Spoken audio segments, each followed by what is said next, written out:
Wilfrid Laurier University and the University of Calgary, and currently is a resident of Phuket, Thailand.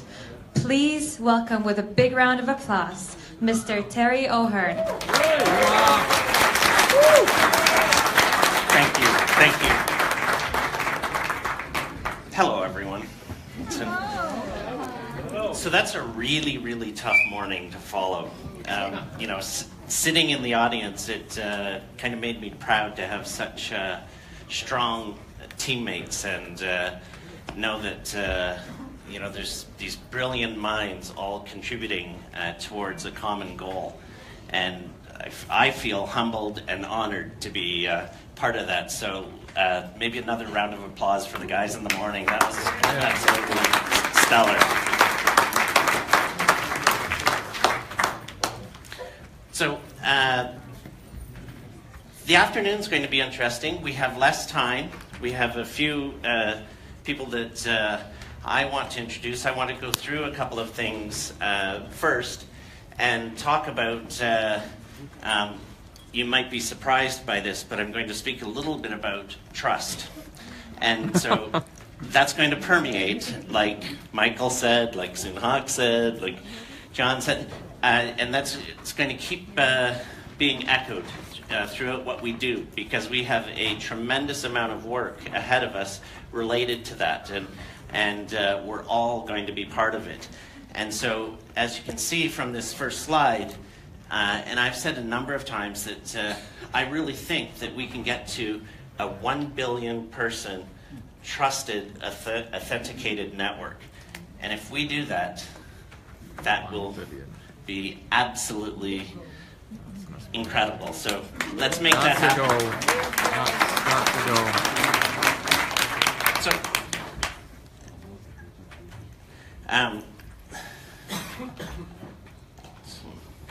Nice little slides to keep us occupied while I go through them.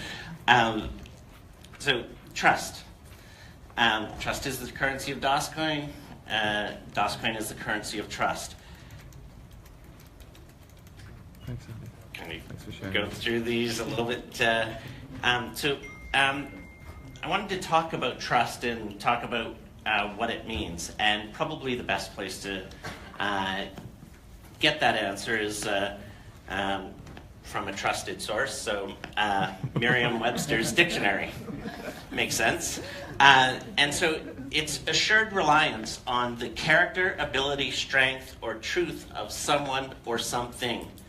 And if you think about everything that we've been talking about, that applies to our network, it applies to the way we behave, it applies to so many aspects of it. And when you think of another definition from them is the one in which confidence is placed. And so when you think about all of the people that we're inviting and wanting to be part of this authenticated network, they're placing their trust in you, in us, in the system. And then once they're on the system, on the network, they're actually then placing trust in everybody. And we've got, it's a big job on our part to make sure that we keep it pure and trustworthy. So the quick few words here is, yes, we need to trust the company and the people involved, and this includes the founders, the executives, the board of directors, the team members, all stakeholders, including companies in our ecosystem, the existing companies, new companies that are coming on board. And it's really important that we find ways of challenging ourselves to really raise the bar and operate at a higher standard, and expect that of each other as well as we're going through this process, so that we can have and maintain that trust in the ecosystem. The part that really comes out to a big part of this group is that the frontline team, the advocates, you're really the voice and face of the network. That you're that first interaction for people. That element is so important. It's so important in how we communicate to the people that we're trying to make a part of our network, and it's critically important in how we deal with each other. And we have to develop trust amongst one another, and trust in every sense. And from a networking point of view, but cross-lining and keeping lines pure, and that whole aspect of it as well. And so this trust just isn't about trusting the company. It's got to permeate. It's got to be part of what we do. And let's really work towards that, because with that we can get there. We can achieve. We just covered the Michael touched on this earlier. As we build out the network of individuals, then we're really building this trust chain, as it says here, and the strength is really as strong as the weakest link, and that's where that concept of making sure that in how we're dealing with each other, how we're communicating, how we're helping each other on a networking side, that's a big part of it. And so the collaboration amongst the team members, as you can see in this image here, that's where the most meaningful input is going to come from everybody in the field, is by working together and collaborating to build and develop the most respected and most trusted environment for networkers in the world, period. That should be our goal. And this is critical to the culture and critical to our long-term success. And I think that, personally, knowing many of you, I feel proud to know that we simply have some of the very best networkers globally. And so that's very cool. So thank you.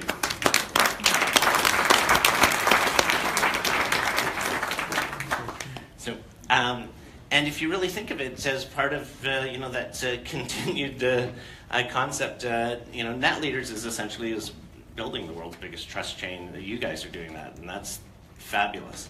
I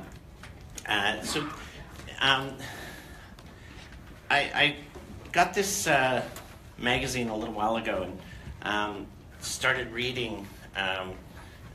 There's some articles written by actually a couple of people from Deloitte, and it's very interesting and very powerful, and it's quite a bit of material to go through, but it really talks about the concept of diversity. When we talk about diversity, you often think of race, culture, gender, income, demographics, but not very often do we think of diversity of the way people think.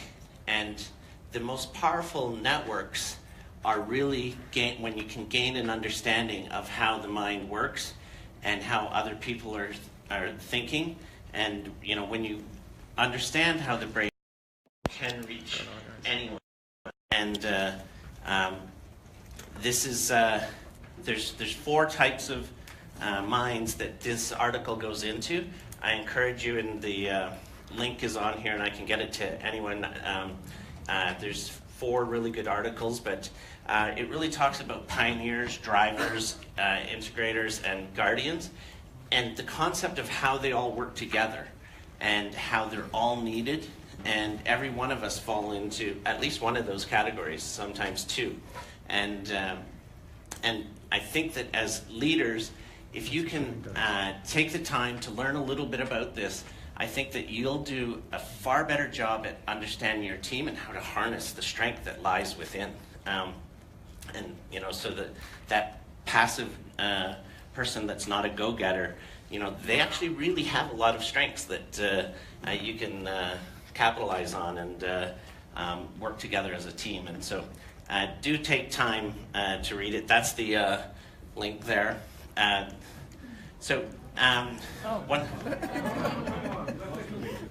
Take a picture? Okay. I said I'd send it to you. That was good though, because I actually went through it and then you complained, so that meant you were listening. I was thinking, it was a test. Anyone more pictures? Okay, so the other thing I wanted to talk about, so in building this trust and growing the network and aiming to hit that 1 billion person authenticated network, I thought it'd be interesting for us to look at what the top 10 countries are right now. And number 10 is very proudly Serbia for nice. yeah, that's number 9, Nigeria. Where's the Nigerian guys? Yeah, there you go. Woo, Nigeria. Yeah. Woo. So, India. We'll start guessing at number 5. So Sri Lanka. So India's strong with the Sri Lanka's right there.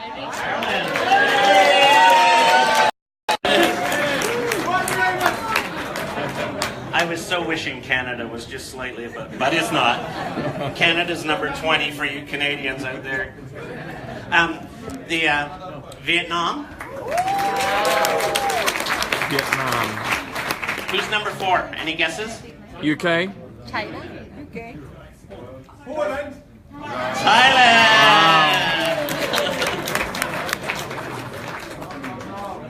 There's the UK. Yeah! Top 3 for the UK, guys. Okay, so Well done, guys.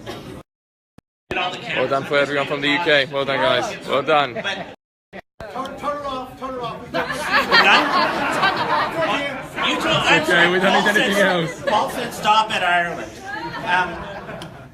Who's number 2? Poland. No, Poland is number 1. Poland. China. China. Slovakia. Hey, Poland, are you number 2 or number 1?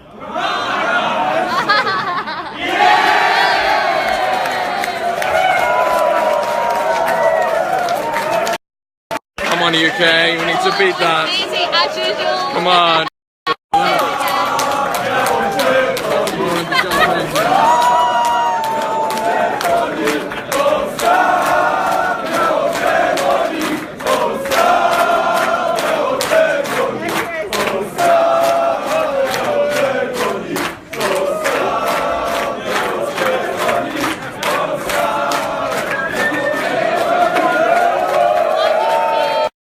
I'm off the spots. Have we seen this much excitement Now- anyway, guys? Come on, You know what get that on board. means, right? You're in charge. Brilliant. That was a brilliant part. Loved it. As Andy Grove from Intel said, only the paranoid survive. So you got your work cut out for you because there's a couple hundred countries chasing you now.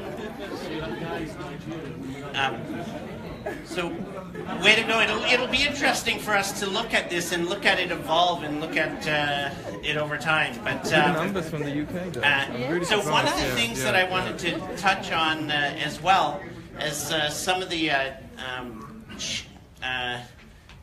things that we're adding in is there's an advisory panel that we're going to implement in the very near future, and it's going to actually be an advisory panel made up of networkers, and it's going to rotate, so you wouldn't actually sit on it very long, and we will look to that group for all sorts of advice and information and guidance, and it's going to be a very, very useful resource for us in operating and planning and moving in to the future. And so look forward to hearing a lot more about that because that's coming and we want to make use of it. And I think Michael's crawling up here, or you're not, so you're just being the mic delivery boy. Thank you, young man. Does someone have a quarter? Got a dash coin. Nice. Yeah. So, a physical one. So the I also wanted to at this point, but I'm going to actually just mention that we have hired and Mr. To Yun. So To is our new Chief Compliance Officer. So maybe To. To is here. That's the compliance guy. That's the Chief Compliance Officer. That's going. Shortly, but I'm first going to. So hi. See you here. I'm going to have to jump ahead a couple of slides, but I'm going to first call a gentleman up. We were very fortunate to hear Soon Hock speak earlier today. A very incredible career and a brilliant mind, and he adds a tremendous amount of value to the board, to the direction, to everything that we're doing. And recently, Soon Hock put us in touch with a friend of his, a colleague who sits on the board of directors for Volvo. He is the executive vice president of sales and marketing, and he need my glasses so I can read. He has a master's degree in computer science, so he kind of loves our project here. He has a PhD in business administration. Currently oversees $6.5 billion a year in business. Has had up to $10 billion a year in revenue under his management. Leads a team of 2,800 employees in 120 countries. And so I would like to introduce our newest board member and someone who I have a lot of respect for in the short time we've known each other. It's been a pleasure to, and it is a pleasure to introduce Dr. Eberhard Wedekind.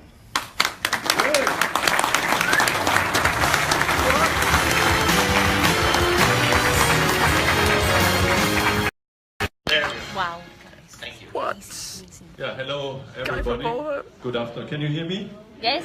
Maybe it's a good way to start to congratulate You'll make for the next Poland. one, Bernard. You're gonna be here for the next one. You see what you're missing out on. Oh my god. So I'm really happy to be here, and was very pleased when I was made known to this fantastic project, Dascoin. And I had the opportunity to talk to some of you, not most of you, but some of you during lunch break before, and also yesterday evening. That was a nice experience. By the way, the most popular question I got: what differs this project, Dascoin project, from others, simply cryptocurrency initiatives? And to be totally honest, and I have to be totally honest to be trustworthy, of course, I don't know. I don't have all the answers yet, but so I'm a learner as well as most of you. But I can say a few things about what I think it takes to become the cryptocurrency, global cryptocurrency of trust, and the leader in this industry. Yeah, a few things of myself. Thanks, Terry, for the introduction. So I'm from Cologne in Germany, now living in Brussels. 4 children, they're all studying in different countries, different time zones, 4 different time zones. And I'm with my wife in Brussels. She's a pediatrician, and maybe that's the main reason for the time being, her praxis, that we are in Brussels. Anyway, so I had an international career with an American consulting company, with a German group called Linde. Used to be a conglomerate. In the meantime, they're focusing on gas, industrial gas, are #1 in the world. And then, many years in 7 different functions in Volvo, and in 4 or 5 different countries, including 6 years in Singapore, where Soon Hock and I met. So I have been very interested in global business, had global responsibilities, and also I'm a big fan of brand building, and I will talk a little bit about that. Yeah, Volvo brand definitely is a strong brand known around the world. And the amazing thing is that if you have a strong brand, and hopefully Dascoin will be strong, that you are even known in a country before you have even started to do business. No? That is, for example, there's some Indians here. The Volvo name has an enormous value in India. And it comes actually from Volvo's bus business. So people say you take a bus, which is a normal bus.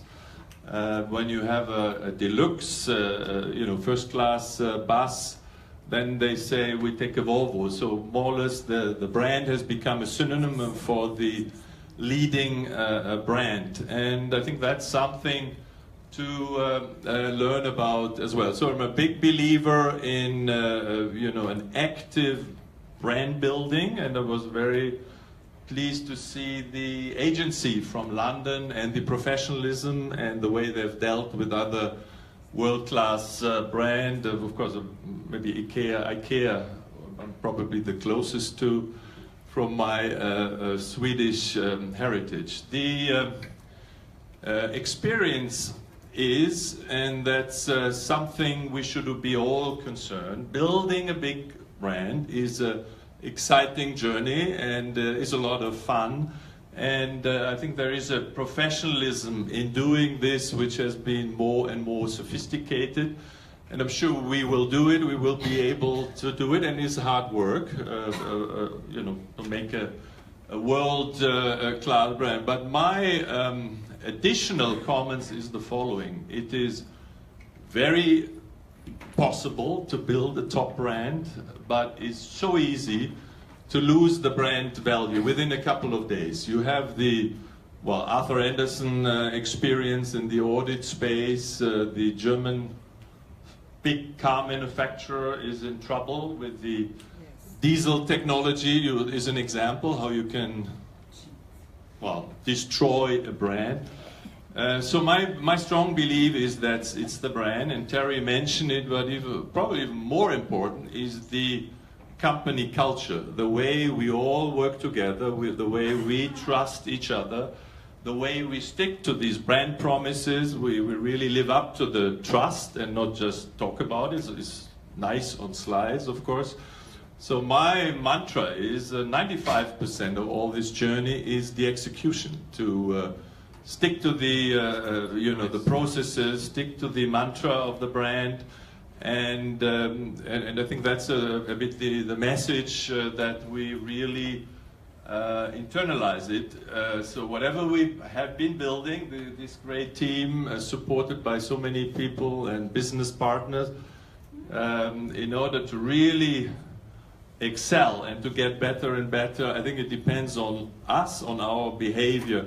It sounds a little bit like motherhood and apple pie, but that applies also for the biggest brands on the planet. So let's maybe take this as our mantra forum, that the brand ultimately is us, our behavior, and Terry said this 100% correct. I mean, all of you and me as well as a nominee board member moving forward, I think we are the brand in the end. I think the Dascoin will be judged by many people, how they are approached by you, the discussions, how you stick to your word, walk the talk, etc., etc.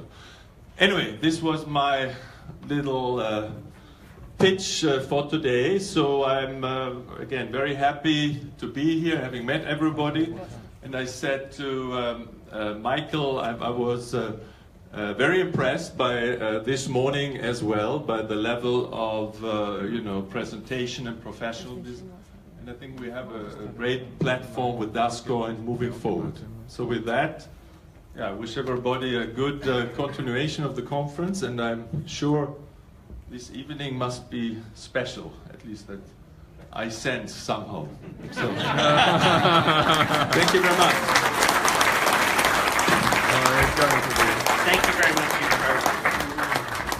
What a pleasure to have you speak and be here. That's an honor, and nice to have you involved. It's certainly going to help make sure that we stay steered in the right direction. So thank you again.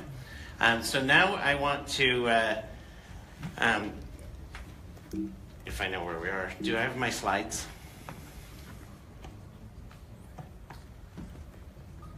Or someone else's slides? Just give me anything and I'll talk about it.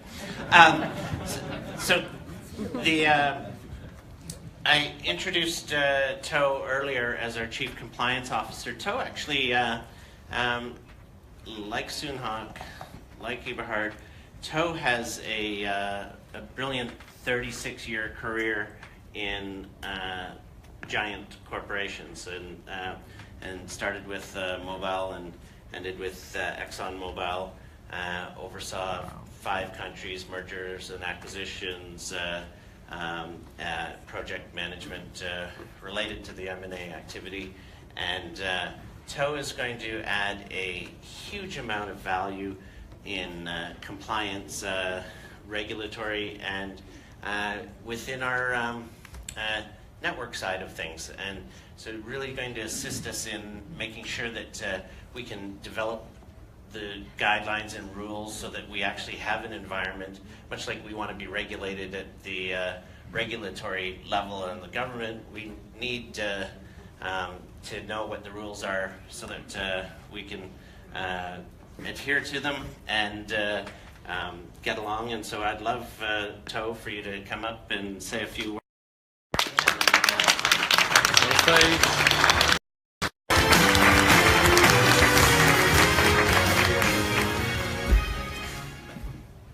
Hello, everybody. Hello. Hi. Yeah, just only a few weeks ago, the founders, Terry, Michael, and John, told me, how would you like to join Dustcoin in a position and be a full-time member of the team? And I said, great. And I handed in my retirement resignation on 15th of March. And 20th of March, I came on board Dustcoin. And yeah, thank you. Well, then they came and told me, you are going to be the compliance man. And I said, do I look like a policeman? But anyway, I'm going to change the direction of all the talks today, because I'm going to talk about all of you and how to make a successful business out of promoting the coin. So let's go on to the slides. Okay, one of the first questions I ask myself is, what is compliance? What drives compliance? And I think the easy answer to that is, we have to comply with all the rules of the country. We have to comply with the rules and regulations of the organization. But more important, compliance from within. It's from each and every one of you here in this room. Because I'm not going to be able to police all of you. I won't be looking over your shoulders to see what you are doing. It has to come from you.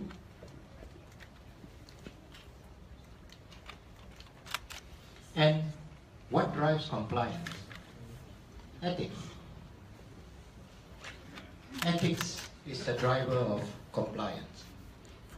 We cannot pretend to comply with all regulations if we are not ethical.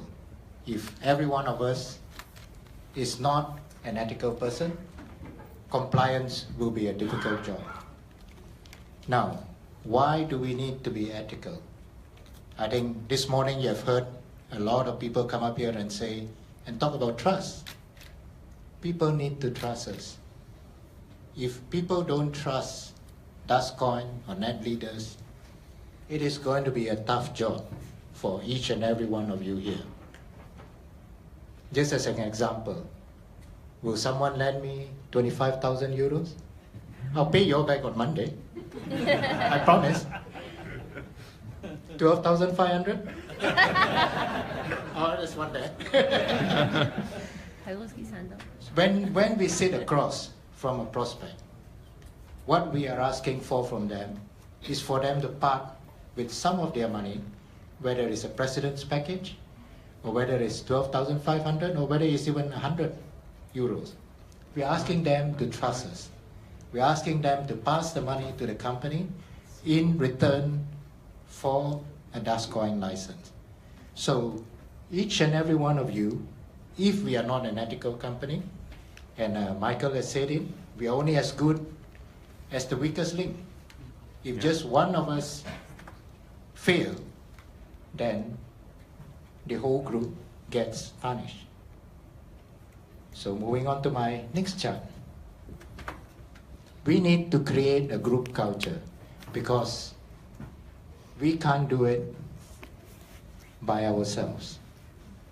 Every one of us, the whole group of us, all the 20,000 licensees, all the 20,000 people that are holding a license, we need to propagate this culture of being ethical, of being able to be trusted by the public. So we need to have a good culture. And put it this way, all of us are on the same boat. And it doesn't take much to sink the boat. Drill a hole and all of us are in trouble. And there will be people who will take shortcuts.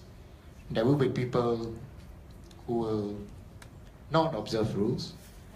But the thing is, we are not here, like I said, to police. We are here to persuade that each and every one of you to form a culture that is trustworthy. And if you ask the management expert, how do you generate a culture? It's very simple. To generate a culture, you only need 3 C's. And the 3 C's is not China. Right? The 3 C's are, the first one is you have to have clarity. Each one of you have to believe and have to be ethical and have to trust. Each one of you. There's no doubt on the clarity of the message. Next is communication. When you get back to your own countries, when you get back to your downline, communicate to them the importance of a trusting culture. And finally, commitment. I don't want any of you to get out of this room and forget about what you have heard. Yeah. You got to live it, you got to breathe it, and you got to preach it.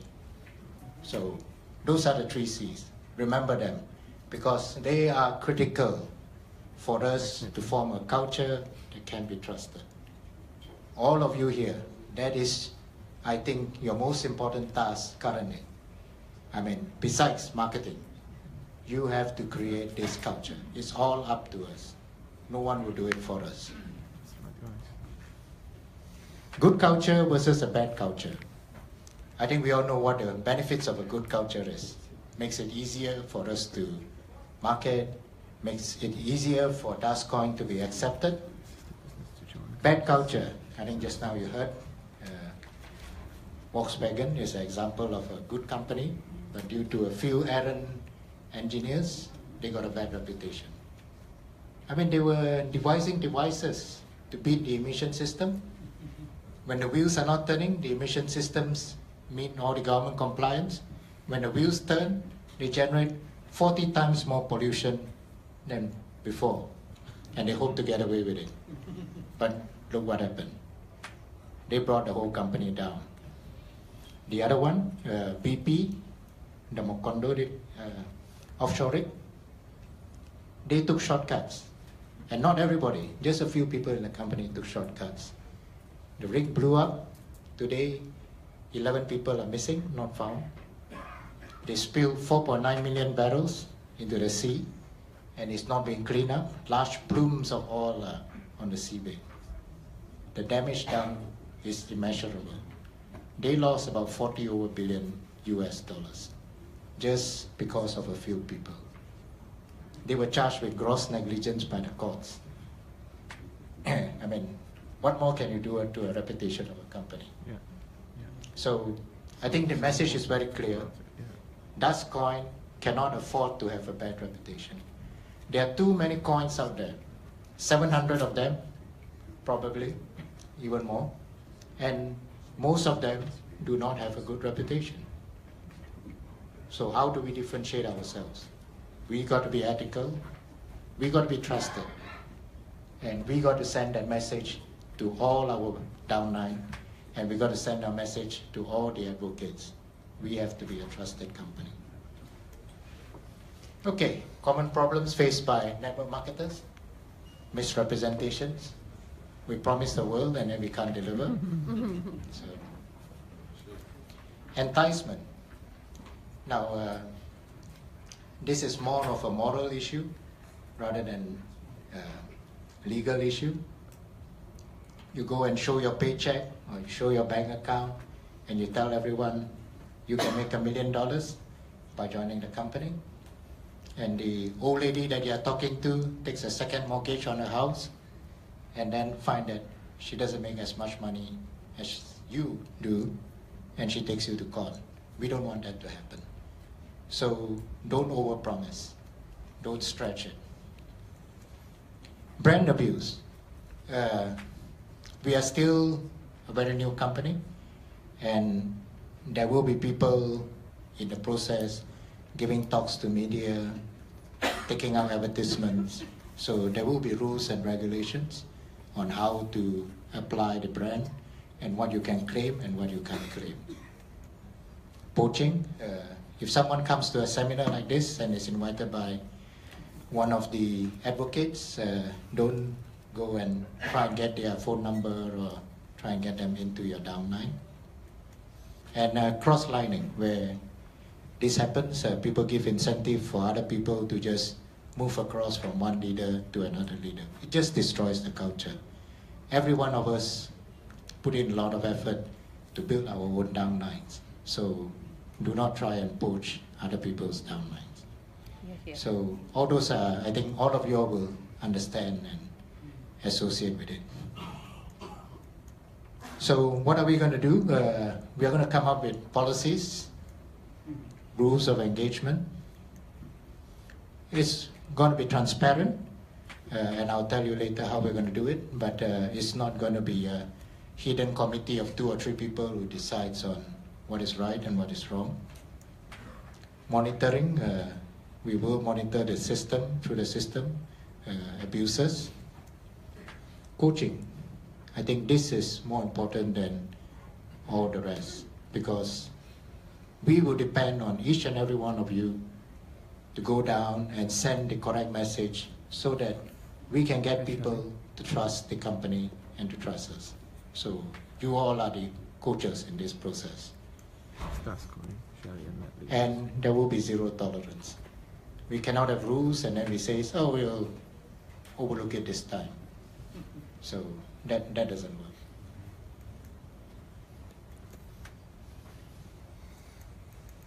Oops, they've repeated everything. Yeah, there will be a rule of 3. There will be warning letters sent out by our lawyers. Fines will be imposed for infringements. Termination if it's a serious offense. So, an immediate termination for things like poaching from other groups, downlines. Brilliant, brilliant. Proper rules in place. Yeah. Yeah, nice. Amazing. Love it. Love it. Thank you everyone for the support. Love it. Playing clean, everyone. Next steps, like what Terry and Michael say, there will be a new advisory council. Leaders will be involved in the advisory council. We will source your opinion for rules and regulations and also violations of those rules and regulations. There will be global coverage. It's not just leaders from one country, it will be leaders from all over the world. And all the rules and regulations we target to be done by mid of May. That's a very compressed time frame, but we'll get it done. So, Brilliant. so we have a great product. You've heard of all the technical advances, and it is going to be the best product in the market. No doubt about it. Yeah.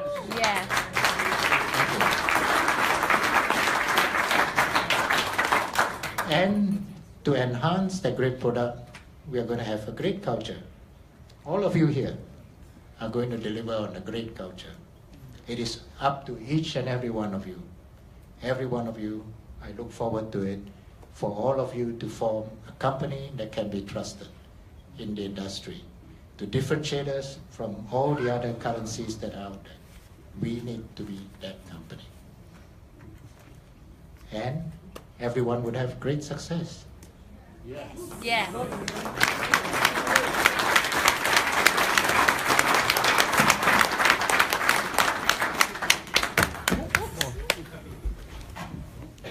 You're getting a warning.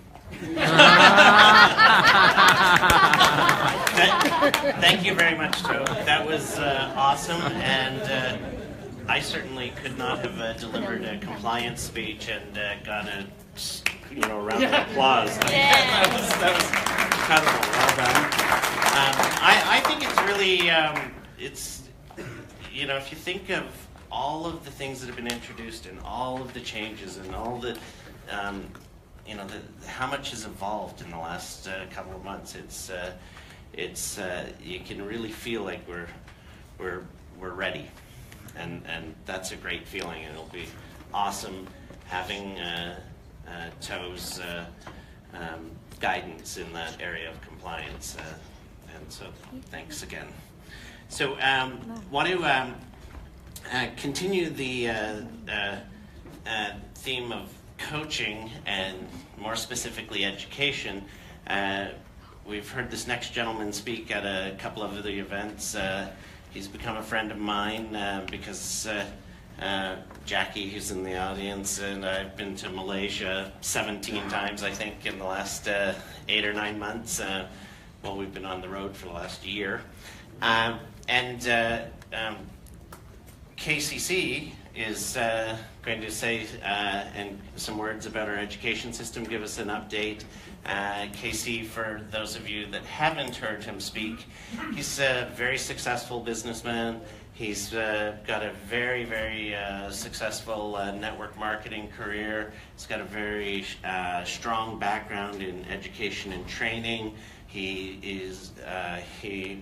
led taking Tupperware from a direct selling company to a network marketing company on a global basis, and has done some incredible things.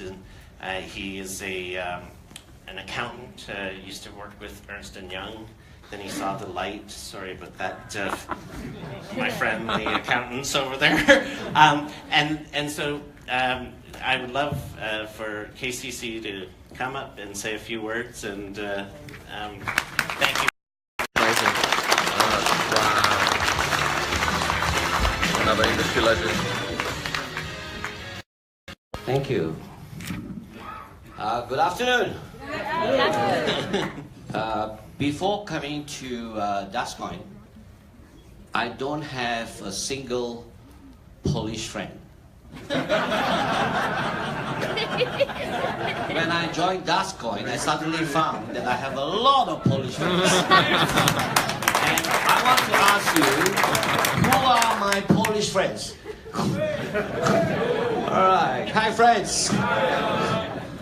It's been a very nice journey having friends all over. But when I saw the list just now, the whole list of top country, I was absolutely upset. Because I don't see Malaysia there. Don't see Singapore there, my friendly friend. But it's going to be up there soon. Yay. Yeah. Toe is from Malaysia, so big cheer for Malaysia, please. Very good. I want to ask you, how many of you have heard me speak before? Okay, very good. How many of you have never heard me speak before? All right, very good. How many of you don't give a damn whether you have or you haven't? It doesn't really matter, right? Now, I'm going to run through a little bit of something that I told you, top speakers. But only a short while, because I'm going to talk about education. And the first question is, why is that important in this business? Why is it so important for all of us? Why do we need to be educated? And Toe did a great presentation about compliance, commitment, These are information required. And early on in the session, we heard a lot about all the new stuff. Oh, I love this new trust thing that we're going. It should be fundamental all the way.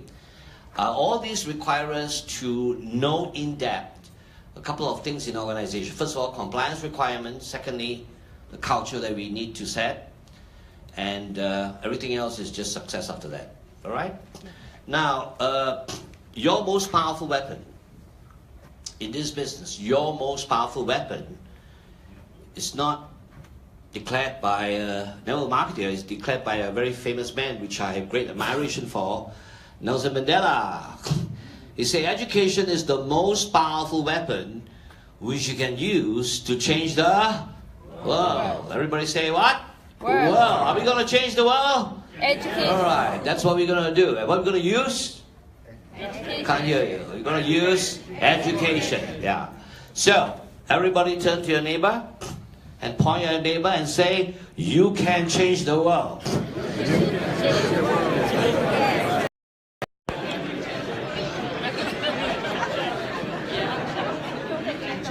Now, I showed this in the last Hong Kong session. This is something I learned a long time ago in network marketing and why education.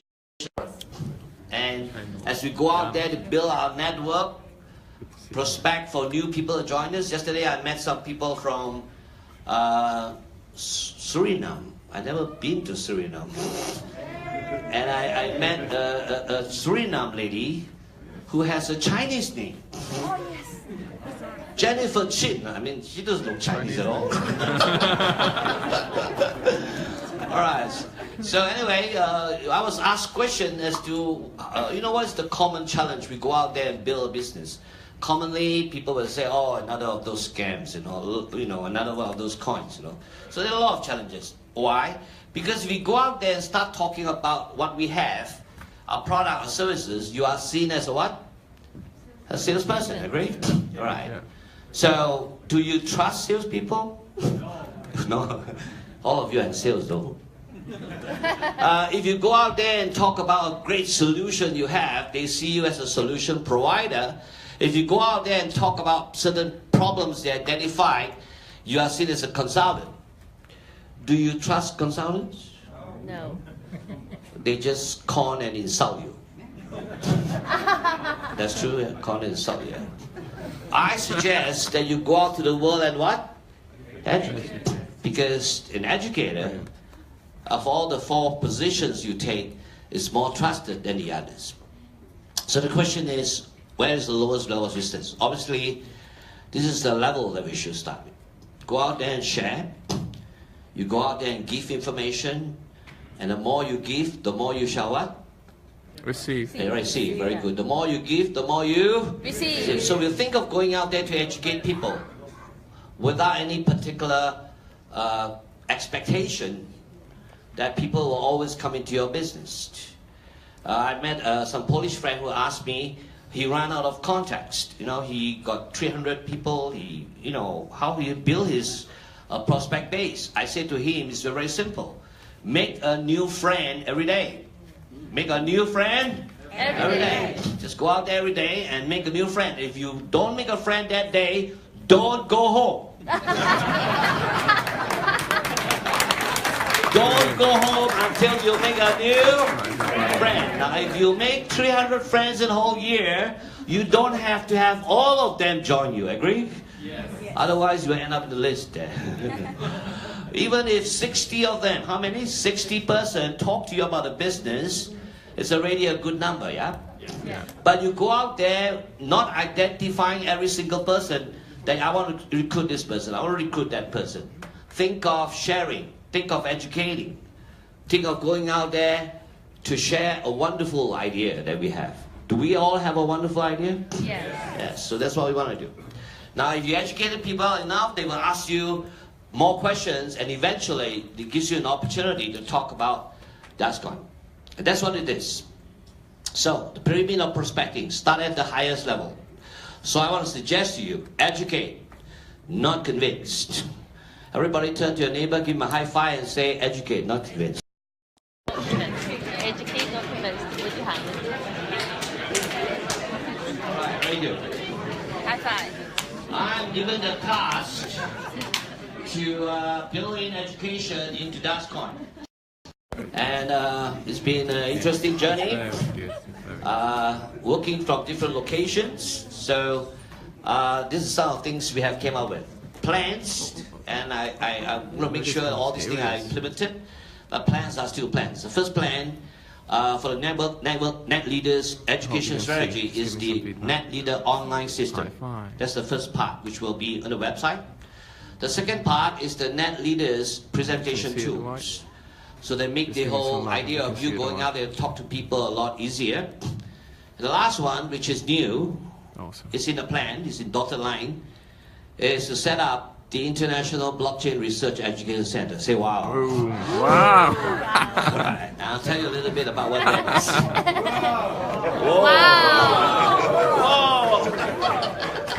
Guys, Okay. say wow. The level leader has all these levels, 5 levels, and all of you know that we have already got level 1, but there was a lot of work involved in the last few months, so we will launch level 2 and 3 by end April. Say wow. Wow. Right, okay. So what is on all these levels? Okay, level 1, all of you know, it's already on your website. You have seen it. Consists of a few components, mainly basic concept, the Net Leaders do's and don'ts, which is part of the compliance requirement that Mr. To talked about. Then a Net Leader licensee statement of understanding, Net Leaders advocate statement of understanding. That's just briefly in the beginning. At level 2 standard, we're going to have 5 areas. We're going to have complete animated PowerPoint with voiceover explaining the power implementation plan, so that you can master that, so you can explain the plan to people. There will also be a video of a navigation to the website itself, and I would ask to include also the wallet as well, the web wallet. How do we go through all that? There will be user guide for presentation.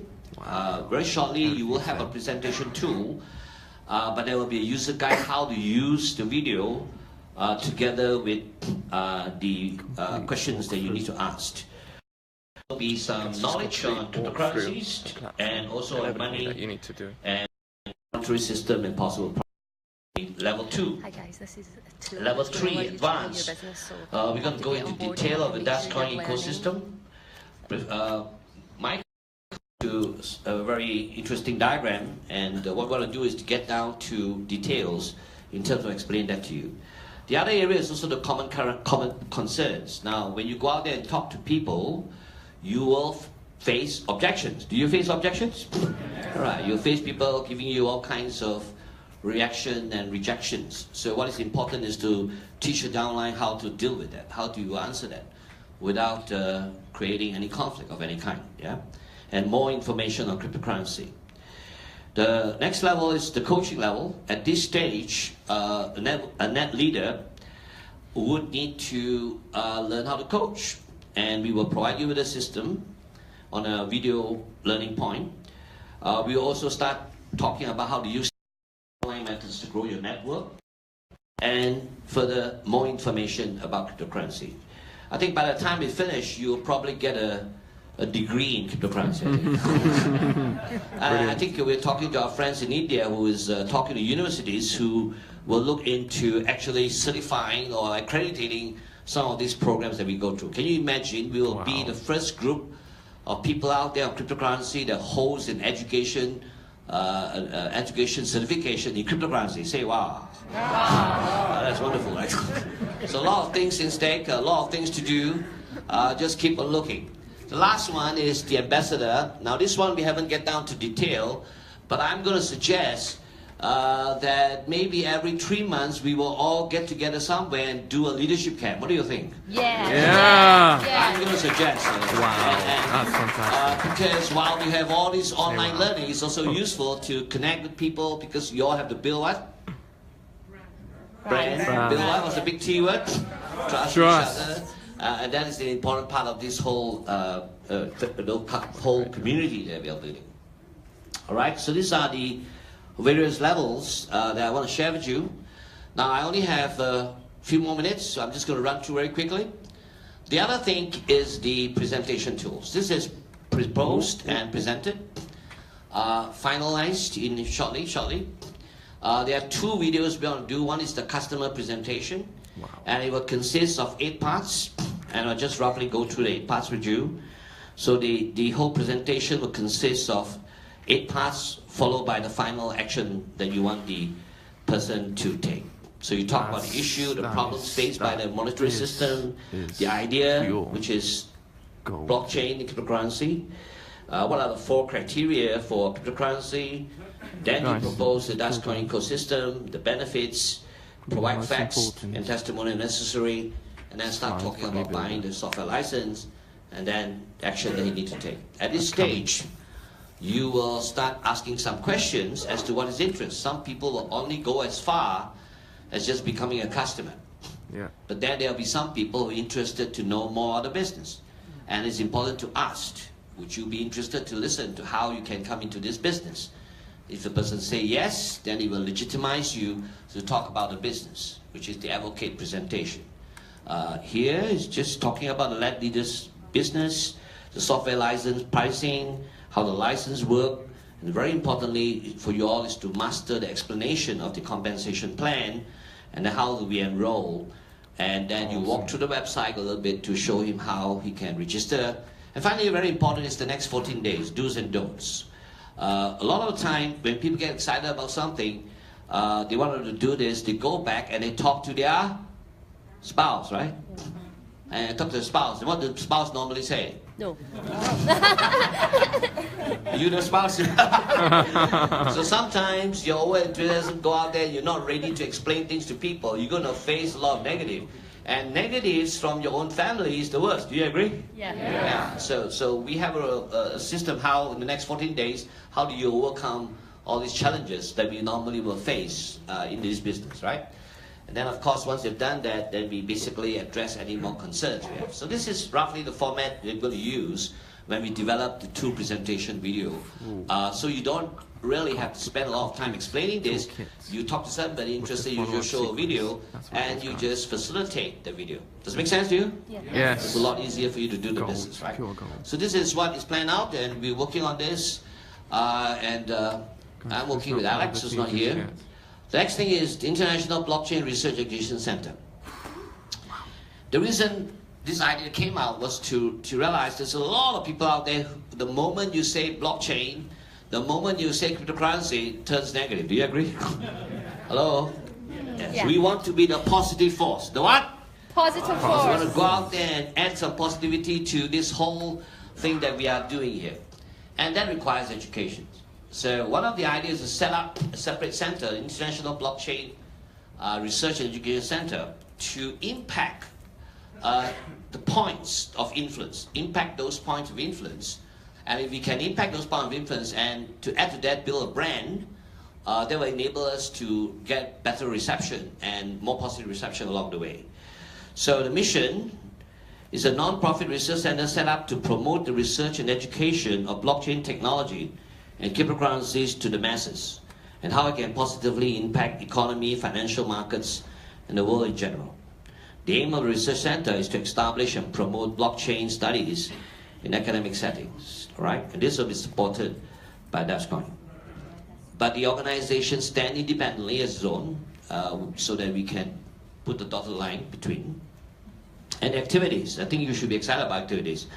We are going to change the World. Can't hear you. We're going to change the what? World. By educating, right? So we're going to run regional blockchain conferences throughout the world. That's the idea here. And we're going to be working with experts. We're going to have a faculty of people who are experts in blockchain and cryptocurrency. And the target audience are the people, the points of influence. These are the people who are influential, the entrepreneurs, the bankers, the CEOs. They need to know about this, all right? So if we impact those circles of influence, we build positive atmosphere for us to go into. Does it make sense to you? Yes. So where should we go first? How many of you would like to go to Tokyo? Yes. Everybody say yay. Yes. So we plan a conference in Tokyo and we go along there, we mix around with entrepreneurs, bankers, CEOs. Is that useful? Yeah. Be able to develop the business as well. So that's one plan. What's the next country? UK. Yeah, UK, those will do the normal DasCoin conference. This is a little different. Next place. How many of you want to go to Rio de Janeiro? Right. So these are two places we target to go to and change the Going to every single one of these trips. Are you going with us? Yeah, come on, everybody needs It's to come. education for targeted groups. And one thing we want to do is to target central banks, where we go in there and offer education, and not priors necessary, but by experts, people who are known in blockchain technology, people who are known in cryptocurrency, sponsored by us to go into central banks and share some of the information, half-day programs and half-day presentations, and maybe for middle management a one-day session. The other thing is to impact entrepreneurial groups, financial professionals, legal professionals, particularly in the area of smart contracts, international payment remittance. So these are some of the education programs that we want to go out there, sponsored by DasCoin. Because the whole philosophy is, if we give, we shall what? Receive. Can't hear you. If you give, we shall Receive. and we'll go out there and change the world. Thank you very much. I want to say thank you for, I don't know, I've taken more time than I should, but thank you very much. I'll see you around. Thank you. Thank you very much, Casey. Thank you. It's always fun hearing Casey speak, isn't it? Yeah. So, you know, so many of you have come from so far. It's an honor, and want to thank you. And so I was kind of thinking that it'd be kind of cool if you were let in on a secret. Yeah? Now you talk. I think I'm going to turn it off. What do you guys think? Should I stop the live now? Come on. Yeah? Should I stop the live now? So we've been working on for the last year and a half a project, and it's become a core part of what we do and what we talk about, and it's absolutely an essential pillar in what we're doing in our ecosystem, and that's DOSPay. And DOSPay we've kept very confidential, very closed, not open to talk about some of the details behind it, because it is such an important part of what we're doing. And so we thought, what better time, what better location, what better place, and what better people to then use this opportunity to introduce you to a gentleman that is the CEO of the technology partner, which I'll talk about in a second. But he's a brilliant man. He built a company called Rand Engineering. Built it. He founded it, grew it into 50 countries, over $500 million in revenue. Took it public. Very, very successful engineering firm. I'm sure many of you have heard of it before. After he sold out of that, he went on to start a company called Carta Worldwide. Carta Worldwide is undoubtedly the leading mobile payments technology company globally. And we've been very lucky, very fortunate, and have a great working relationship with them. So we thought that it would be cool to have Brian Semcue come and speak. So he hopped on a plane late last night and sat on the tarmac for a few hours. And so he just arrived about 2 hours ago. And so I'd like to call Brian Semcue up on stage, the CEO of Carta Worldwide. Wow.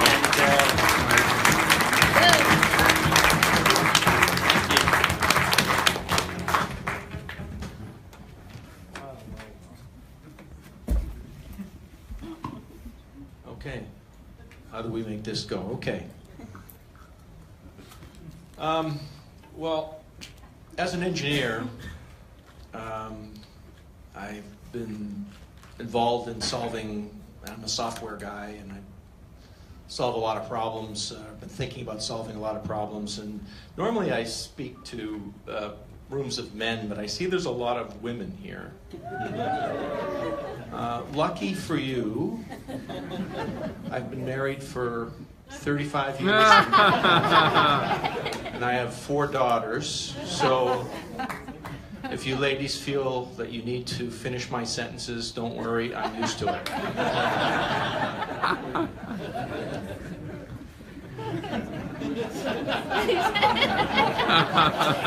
Clever man. There's lots of changes going on in banking. And the reason I founded Carta was in 2007, I believed that banking was going to change dramatically. That the kinds of companies that were going to come into the world would, whether they were money transfer companies or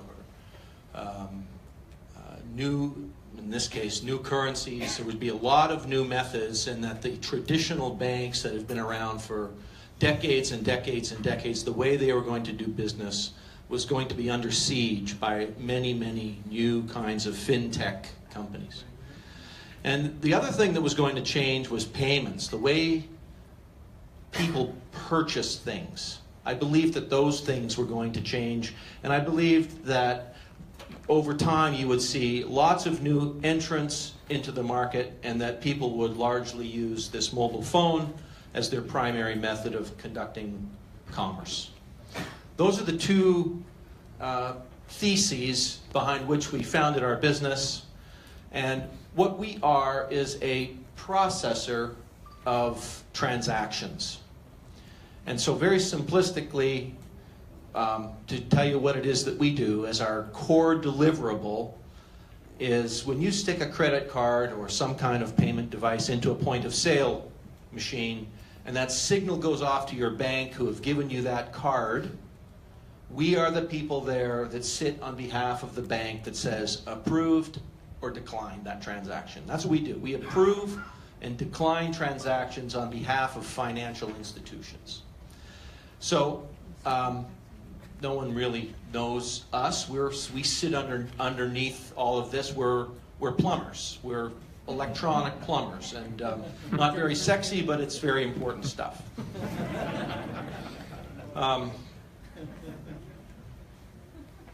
It reminds me of when I went to engineering school.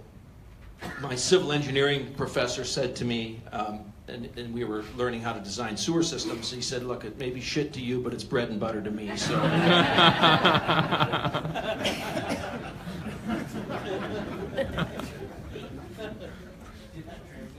So what have we? So when we built this infrastructure that could do all these fancy things, because the processors in the world that are running the world were written 40 years ago, 50 years ago in languages like COBOL that no one even teaches anymore, and there are no more COBOL programmers, and they can't do modern things. And that's really the reason that we built our company and who we are. And so our first project was with MasterCard and Visa, and that led to a project where the result of that was Apple Pay was developed. So I know you all know what Apple Pay is, and we are intimately involved in the creation of solving a problem of how to get mobile phones to communicate with point-of-sale devices. And one of the projects we worked on resulted in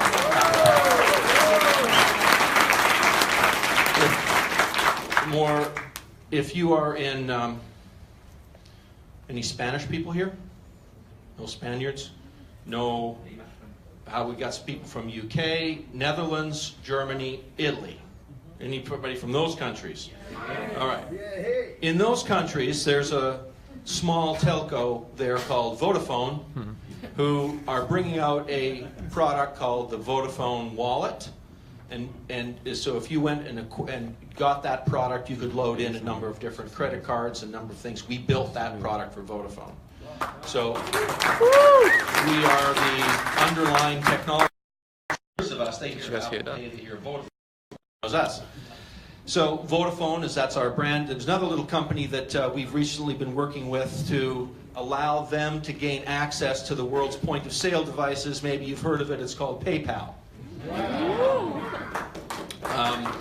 And most recently, when you think about trust, can you imagine, 5 years ago, would you get into a car, go to the airport with somebody you didn't know and, give them $50?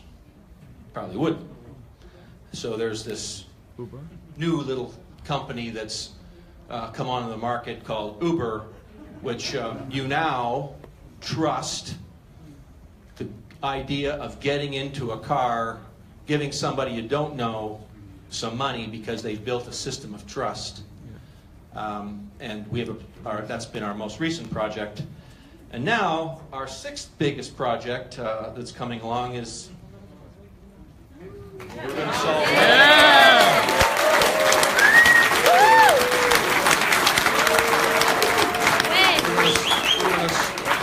We're going to. I want to set your expectations correctly. This is not trivial to be able to take a cryptocurrency and make it work at the world's point-of-sale devices. That's not a trivial job. Stretch the imagination. I'm here basically to try to understand. I don't understand cryptocurrency, so this is really my first introduction. I'm just an electronic. And so I'm here to learn that and to complete our agreement with DasCoin and to get involved in what looks to me as a very exciting project. And the goal of that is to allow you to spend your cryptocurrency anywhere you want in the world. Yeah! So we've done it for others. We've studied the problems. We can do it for you. And we're going to complete our agreements and get on with the task, and hopefully with, I think I hate to set these kinds of expectations, but I know that that's in your mind as to when you can probably have this. Tomorrow. Yeah.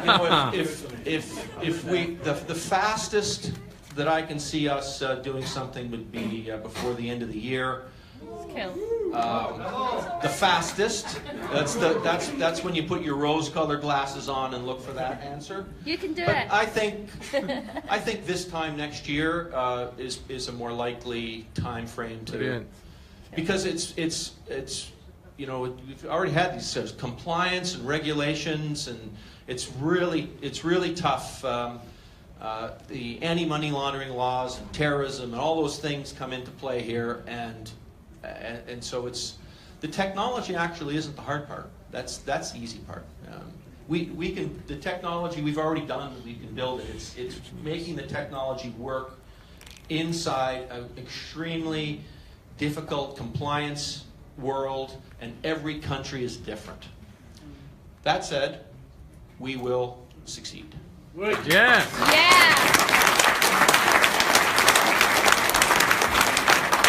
Thank you very much, Brian.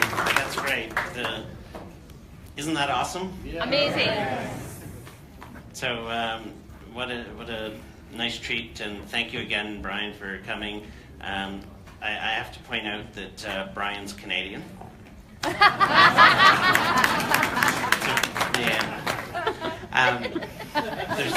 There's about 3 of us in the room now. Actually, that's not true. My son's here, Taylor. Hi, Taylor. Next, so Brian's company has signed an agreement with DOS Financial, and DOS Financial will actually then get a company that Blair actually heads up, DOS Payments, that would be the operating entity of DOS Pay.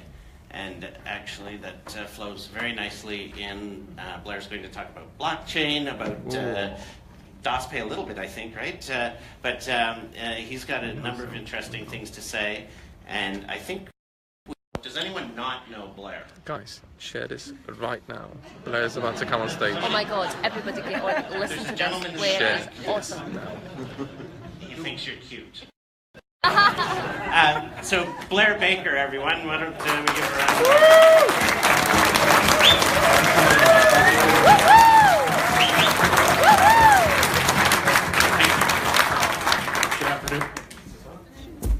Is this on? Great, good afternoon. First of all, I'd really like to thank Brian for traveling overnight through that freak ice snowstorm that had him on the tarmac or at the gate in Toronto for 3 or 4 hours last night. When I first met up with Terry and Michael last year, one of the value propositions we discussed was how do we solve that last mile in cryptocurrency? And it was my relationship with Brian that really engendered that solution. So Brian and his team are the foremost technologists and implementers of these types of solutions in the world. So I cannot underscore enough how fortunate we are as an ecosystem, as a community, to have Brian and his team involved in what we're doing with DOS Payments and DOS Pay. So again, thank you, Brian, very much.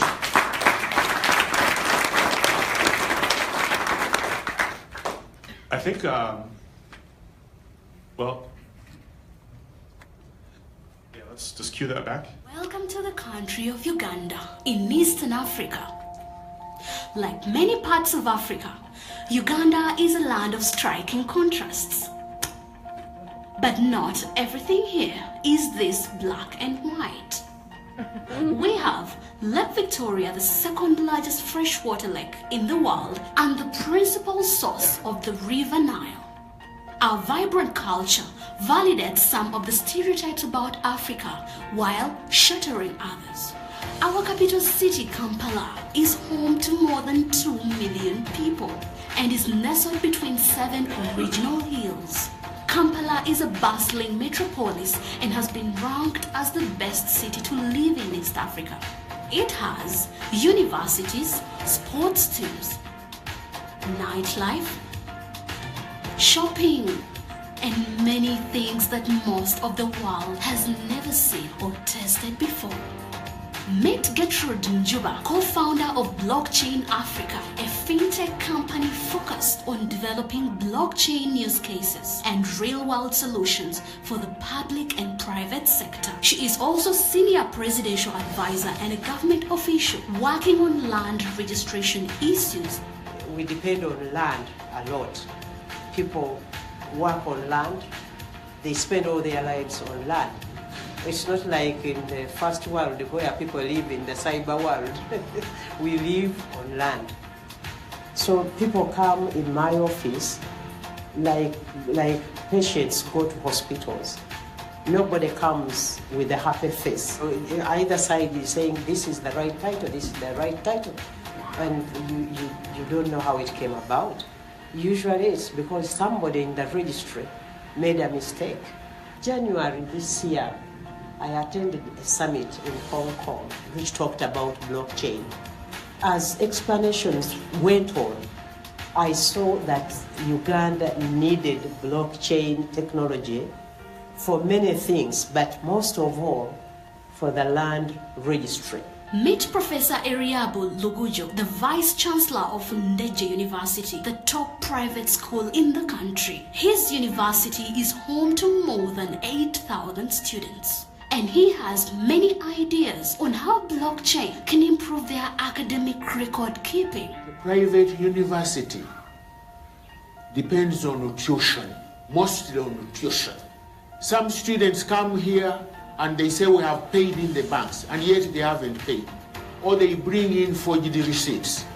Therefore, if blockchain comes in and says that it can increase the efficiency in collection of fees, that will be the lifeblood of the university. So when we give an individual a certification, the certification must reflect his capability. The employers are worried that the students also tend to falsify that. But blockchain, I think, is going to be a big intermediary between universities, between academics, and the private sector. Let's listen to Joseph Semoimba, Chief Executive Officer of Kia Motors in Uganda. He knows how blockchain can improve supply chain and inventory management. It will be really of good importance, more especially in the area of the reconditioned vehicles that come from all parts of the world, where incidentally the emission standards are that high, and whatever falls below par is what's sent down here. So we might need to be able to trace backwards and say, look, what is the status of this car? So we get those challenges when these cars are just dumped in our market. People will be quick to buy because it's a cheap car, looking at the disposable income. But in the long run, they are such a health hazard to the people and the environment. Blockchain technology is the smartest thing to go for right now, and it's the best that can happen to the world. Let's move on to Lillian Navulime, world-renowned sculptor and senior lecturer at Makerere University. Blockchain can protect her intellectual property rights. My husband lived with HIV/AIDS, and I didn't know how to handle it. No one was there for us. So when I got an opportunity to go to the UK to study a PhD, that's when I found out that women were much affected with the HIV/AIDS. Those living with HIV/AIDS and those affected, like me, I don't have HIV/AIDS, but I was affected because my husband was living with HIV/AIDS. And then that was the turning point to decide to develop sculptures that can communicate HIV/AIDS. I've done several artworks, but finding market for these sculptures is the most difficult thing. Blockchain can take a record of the artworks of the Ugandans, and then that means they are registered internationally. Then blockchain can expose them, but at the same time, they are protected. Finally, let's meet some members of the Blockchain Africa team. They are all members of Net Leaders and are implementing these and many other solutions on the Dascoin blockchain. Think of record keeping, smart contracts, remittance, financial institutions, value chain promotion, and much more. We wake up every day and go and tell people about blockchain technology. We are talking to governments, we are talking to the private sector, basically trying to educate people about the blockchain technology and asking them to adopt it and actually integrate it into the systems that they are having right now.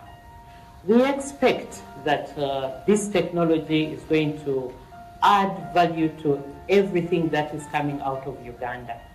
Honestly, with blockchain, I think the sky is the limit for Uganda. There is a lot we can do with the Dascoin blockchain all over Africa. If we can implement these solutions in Uganda, then we can implement them all over the continent and throughout the world. Unlocking Africa, one block at a time. Nice. Blockchain Africa, working in association with Net Leaders and Dascoin. Super. Nice. Like that. Thank you. So our Ugandan friends, our African friends, could not be here today, much to their dismay. We could not get their visa invitations to them in time, and the Swiss government is very strict. Nevertheless, they send their best regards. Some of you who are in Hong Kong had the opportunity to meet Madame Najuba, who was featured there as an interviewee in that presentation. So Madame Najuba, when she got back to Africa after Hong Kong, really wasted no time. She set up a new fintech company called Blockchain Africa. I was just down in Africa for a couple weeks and had the privilege of working with her and her team, meeting with a variety of officials from government, from banks, and really thinking about the development of these blockchain use cases. So this brief presentation will touch upon some of those. So we're going to cover very quickly here 3 key areas, starting with shifting industry dynamics. Some of us who are familiar with media and advertising are familiar with a concept called a subliminal message. Does anyone see a subliminal message in the FedEx logo? Do you see the arrow between the E and the X? There's a white arrow. Oh yeah. That's called a subliminal message. So subliminal messages can be something that we see. They can also be something that we hear. Supermarkets used to use subliminal advertising. Here's another one. Does anyone see a subliminal message? A bear? Yeah, There's a bear yeah, in the Toblerone logo. That's the Matterhorn here in Switzerland. And finally, Le Tour de France. Does anybody see a subliminal message there? Yeah. So you see a bicyclist, you kind of see the shape of a bicycle. So there may or may not be a subliminal message in this brief presentation. The reason why there may or may not be one here is because we're working with some very important people in Africa, and we're not necessarily at liberty to share with you today who those people are, but we want to convey the idea anyway. So pay close attention to that, please. So shifting industry dynamics. I think some of us are familiar with this chart. This shows how Bitcoin's dominance in the cryptocurrency space has really become weakened, especially over the past 10 weeks or so. So we can see that Bitcoin dominance is now down below 70%. That's a drastic fall. Obviously, not too long ago, it was up above 90%. That's a downtrend line, a channel line that some of you traders out there may recognize. At the same time, the total capitalization or the aggregate value of the space, of the industry, has been increasing sharply. In fact, if you look at that chart closely, you'll see that it's probably increased by about 150% over the past 9 or 10 months or so. That's a drastic amount of new money coming into cryptocurrencies and digital assets. Yeah. And when we look at the so-called altcoin market, meaning non-Bitcoin, that market capitalization has increased sharply. If you look at the chart down below, which actually shows the volume, you can see drastic increases there as well, which for a new digital asset system, a new cryptocurrency like Dogecoin, is extremely encouraging.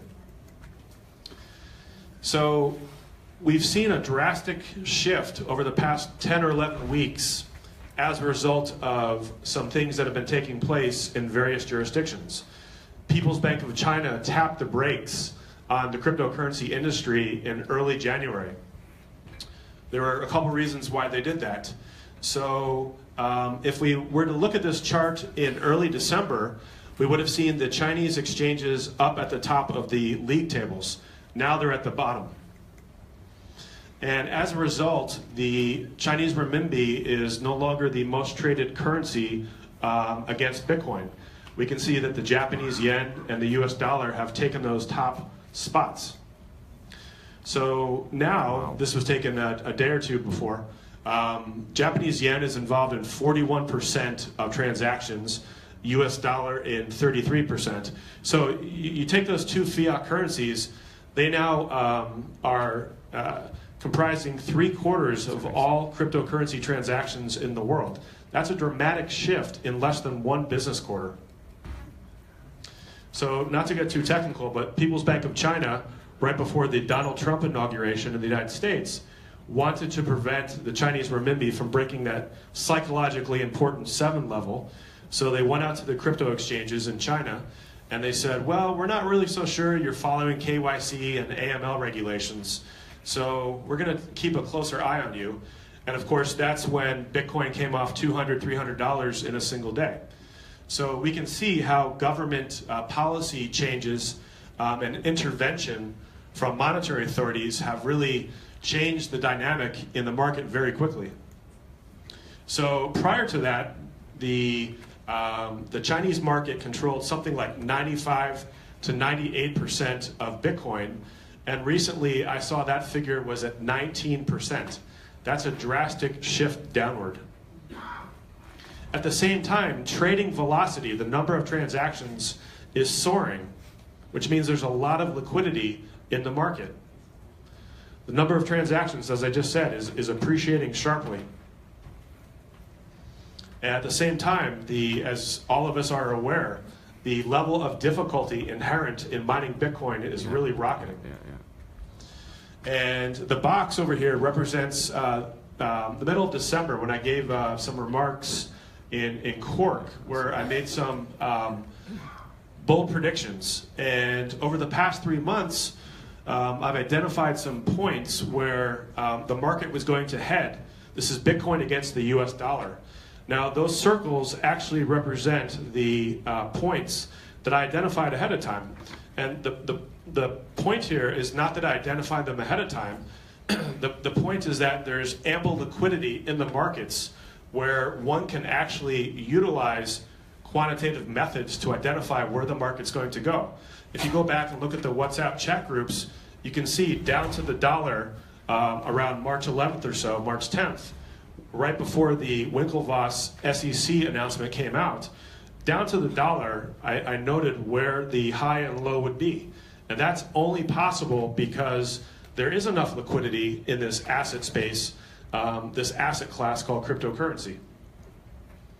So, second part of this brief presentation is about blockchain use case development, which is what I've been working on in earnest over the past several weeks. So, we're all familiar with some of the normal suspects, the usual suspects use cases. Some of you may have seen Terry and Michael execute a document, a letter of intent, with our African leaders back in Hong Kong, middle of January. By February, the African team was in place. They've actually established a new fintech company, which they own down there. It's called Blockchain Africa. This is one of their logo concepts that they came up with. So Blockchain Africa is working on developing these blockchain use cases for a variety of public and private sector initiatives. So one of the things that they're working on, different agencies of the government down there have had discussions with them about digitizing employee records, utilizing the blockchain to digitize employee records. Now, the use cases that are being developed, we're thinking about these in a forward-thinking manner. We want to do things, use cases, that are highly replicable. We don't want to do things that are just specific to Uganda. We want to do things that Poland can do, and the UK can do, and Ireland can do, and the rest of the world can do. Because ultimately, that's how we're going to scale. That's how we're going to get to that 1 billion number that Terry keeps talking about. So there are over 3 billion employees in the world. So if you think about the opportunity to digitize employee records, it's significant. Much in the same way that governments around the world, India probably being the most notable example over the past several months, governments around the world are starting to digitize records of their citizenry. So if we think about the global population being just below 7.5 billion, these are very straightforward ways in which blockchain technology can be applied on massive scales. So we've seen this slide in my past presentations. This is the Indian experience after the demonetization of the Indian rupee by the Prime Minister last year. So part of that initiative was to actually move the country forward in India to digitize the citizenry. When we think about Nigeria, we have some Nigerians in the room here today. There are 774 local government areas in Nigeria. Those are local governments, municipalities, if you will. That population in Nigeria is 188 million people. So there's a significant opportunity to enroll a lot of people, whether it's employees or actual citizens, on the Dogecoin blockchain. We saw the Vice Chancellor of Nadejda University in that video. That's the largest private university in the country. It's got about 8,000 students. There are approximately 100 million college and university students globally. And many of them have a common problem of academic record keeping. Think about the opportunity for a blockchain to become a portable, electronic, permanent, inviolable, incontrovertible report card, a transcript. So the moment that a student crawls into preschool, to the moment that they walk out and matriculate from a postgraduate institution, think about the blockchain as serving as this repository of their grades, their academic credentials. That's exactly what the gentleman in the video was talking about. So here's a way where we could have a unique value proposition and work to deploy this technology in academic settings. And not just colleges and universities. There are probably just less than 2 billion persons enrolled in education in elementary schools and high schools globally. So it's not just something that would be relegated to upper education. A very obvious one is banking and financial institutions. When I was in India with our great leaders from Team India, we gave a presentation at a very important event that was sponsored by the Prime Minister of India, and there was a World Bank affiliation with this event. And it was an honor and a privilege to speak at this event. Many of us, if we lived in countries where we had the opportunity to market net leaders and DOSCoin to 600 million people, we'd be ecstatic. In India, they call that a slow day. So through our Indian leadership, we have the opportunity to have very serious dialogues and communications with tens of thousands or hundreds of thousands of financial cooperatives, of credit unions in India. And we're already thinking about how we can engage them and get them excited about blockchain and about cryptocurrency.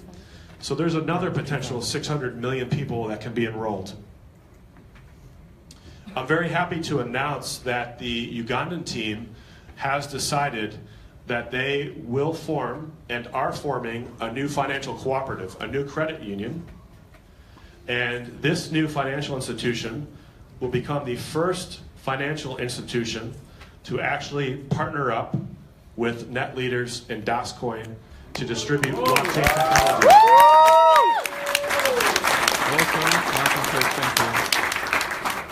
Here's what they want to do with it. In sub-Saharan Africa, there are 620 million people who lack electricity. Now, I think everybody in this room, myself included, take power and electricity for granted. You flip a switch, you turn on a lamp, and all of a sudden there's light, or there's a computer, or something like that. But down there, that's not necessarily the case. So we have developed a use case where the DOSNet blockchain can actually be incorporated into solving that problem. Now, they don't harbor any sort of crazy thoughts that they're going to flip a switch and 620 million people are going to have power, but they've already started having dialogues with development authorities about how the blockchain can help source crowdfunding through their new financial institution to address this issue. Much in the same way, more than 300 million people in sub-Saharan Africa live in water-scarce environments. Again, things that we, most of us, or all of us, take for granted. Globally, that number is about 10% of the global population, which to me is staggering. But to a lot of people, it's a common issue. So again, the financial institution that's being established, it's a de novo, meaning information financial institution in Africa.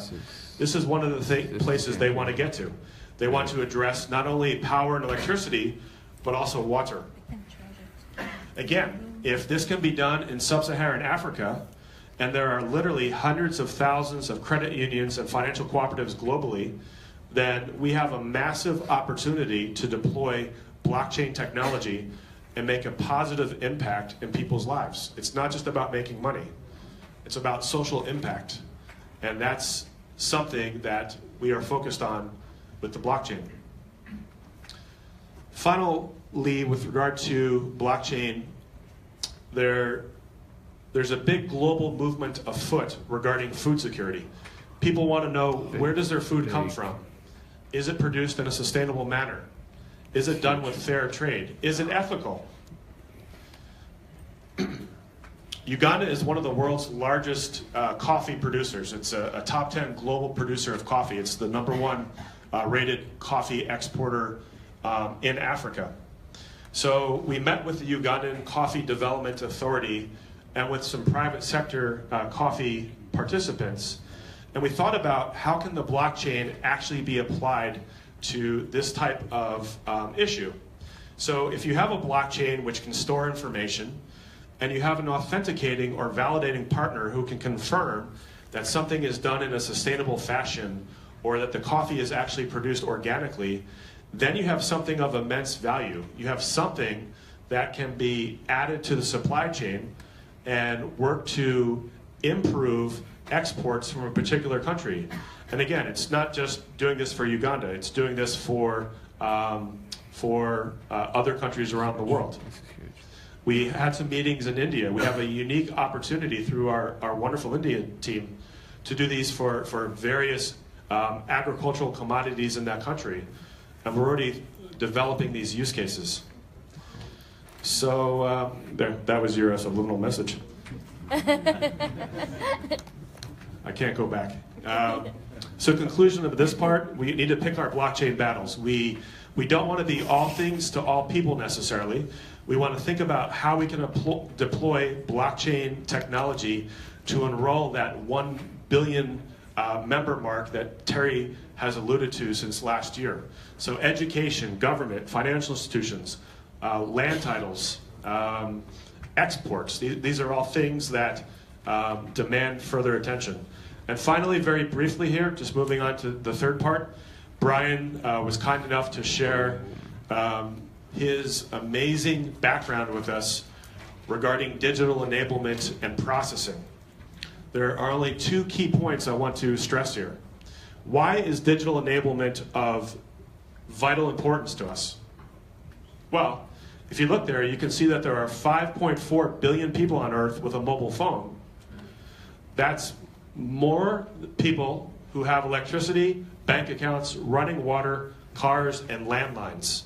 That's staggering. So everybody keeps talking about this underbanked, whether it's 25%, 30%, 40%, it's irrelevant, it's academic. The point is that the underbanked need not be underserved.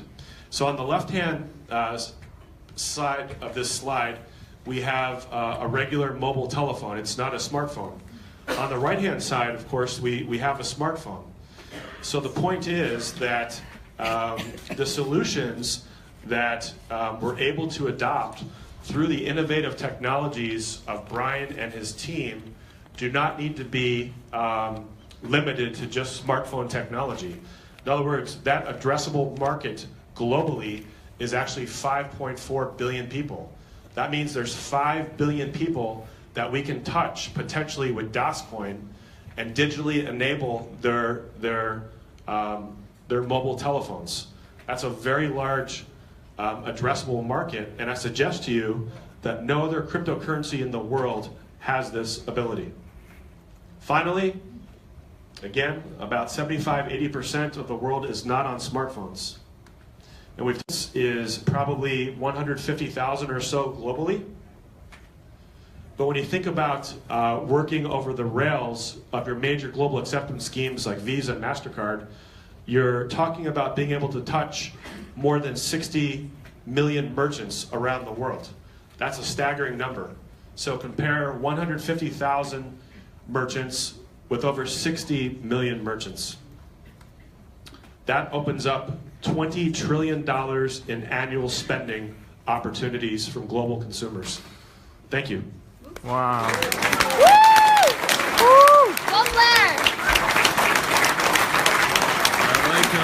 Awesome, thank you, Glenn. That was great, full of information. I have an extra phone. That's you? Want me to answer your calls?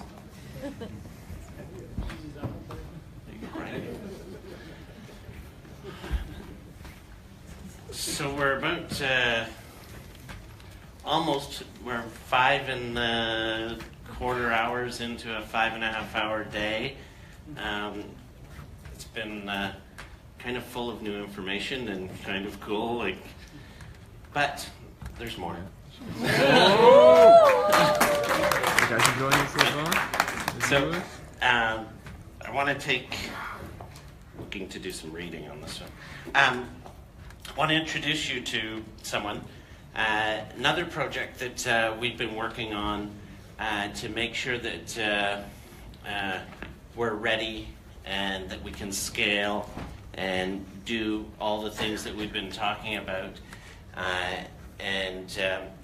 What I want to do now is tell you a little bit about a gentleman that's the CEO of a company called Bluzelle. Their blockchain platform that builds enterprise-level solutions, real-time payments, dynamic insurance, and identity management. So think of KYC. Bluzelle works with British Telecom, Temenos, Desjardins, and many other banks and insurers. In addition to fintech, the CEO, Pavel Bains, who's coming up in a second, is an expert in digital media, having worked with Disney, Microsoft, Warner Brothers, DreamWorks.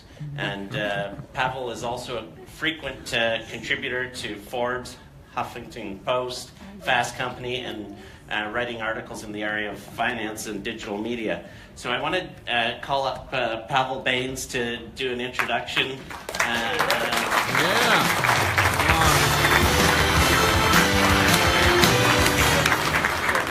Just to set the stage a little bit, we've done a joint venture with Pavel's company to create a JV entity that is going to supply all of the, or most of the products that we sell that we can use our cycles for. So when we talk about buying a license and using your cycles to buy real-world products like smart contracts, you're now going to hear a little presentation from probably the leading smart contract technology company in the world, who is part of our team. So, thank you. So I got to tell this little story about Terry. So thank you for coming. So we met about a year and a half ago, and a mutual friend said, hey, you got to meet Terry. He's doing stuff on blockchain, and I was. So we got together we're both in Vancouver, and grabbed like breakfast. And he told me, even now, there's stuff about DasCoin and where it's going, and it was early stages. So then, I moved to Singapore, and then about January, I just get a message. It's a year and a half later from Terry. Hey, remember me? I'm like, yeah. And he's like, hey, we need to get together. And so, unfortunately, I couldn't come out to Hong Kong, and then went quiet for a bit. And then he messaged me again, and he said, hey, Pavel, I'm in Kuala Lumpur for the next couple of days, or the next day. Can you come over? And I was like, well, because we have corporate clients and enterprises that he was talking about. I was like, well, I can't do it today. Super busy, and tomorrow afternoon we've got a milestone meeting. It's impossible. Don't want to do it. Can't. And he's like, listen, I'm only here for a bit. Come on down. I'm like, he just kept asking. He said, you got to meet Michael. So I said, okay, fine. I'll come. I'll take the late night. I said, I'm taking the 7 o'clock flight from Singapore. It's only an hour flight. Get there at 8. And he said, good. He goes, we can meet at 9, and we'll stay up till 3 in the morning hashing all this stuff out. And then I said, okay, then I'm taking the first flight back at 8 in the morning back to Singapore to get back in time for a meeting at 11. He said, okay, that works. So go through all that, get there to the hotel, and he goes, you're going to hate me. I was like, what? He's like, we just found out we got to go to Singapore tomorrow. I'm like, oh my God, after all that? So that was like, all right, that was the way we started. Anyways, we got together, we started talking about what we're going to do. So what I'm going to do is just kind of talk about, so all the stuff that was alluded to before on blockchain and what it can do, applications and all these things, I'll go more into detail about the hows, because we've actually done a lot of that stuff. And we want to make that apply to the DasNet world. So let me just skip past this. Oops. Okay, that goes long. Because I'm going to touch on this in a bit, so I don't want to go too long. Sales absolutely booming, guys. Okay, we're going to show a video in a sec. Not yet, though. So I want to talk about, similar to you guys, like why did I get into this? And it's important. So I came from digital media, video games, running stuff for Disney. And a few years ago, I got tired of it. I was like, I can't make any video games anymore. Like, all we're doing is making stuff that kills people. Like Brian, I've got 3 girls, and I was like, you know what? I can't do this. Like, all I'm doing is making shooters. It's got to be something better. So I had an idea in my head, like, probably years ago about, and it really came from, is because my wife, she bought a sari in Vancouver from India, and it cost her $1,000. And I was like, whoa, okay, that's insane. Like, the woman who probably made that probably got $5 in a village for it. And I said, okay, so she probably made it for $5, sold it to somebody locally for maybe, like I said, $5. He sold it to somebody else for $50. The distributor, whatever, by the time it got to my wife, she'd spent $1,000. And I was like, okay, there's got to be something really messed up with this. So what's the problem here? We've got the woman, she just wants to get paid.